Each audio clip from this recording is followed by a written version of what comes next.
How's it going, guys? In today's video, I'm going to tackle the horn issue on this 2016 Chevy Tahoe PPV. As you can see, it doesn't work.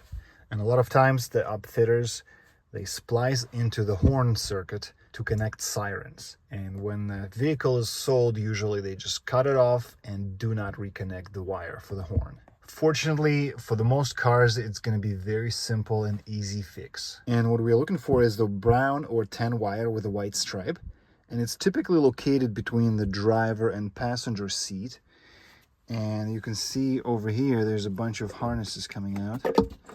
And one of them is this wire wrapped in this black tape.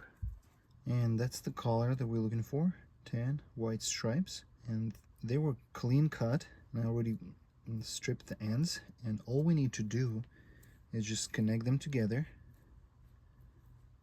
Make sure to use the wire nut to protect the wires.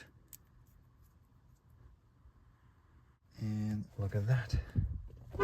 Horn is back. Alright, I hope this video was helpful, and if so, please give it a like and also stay tuned. This is just one small victory that is very exciting, but there's a lot more problems that I need to tackle. So if you're into this kind of stuff, stay tuned, subscribe, and check out my other videos.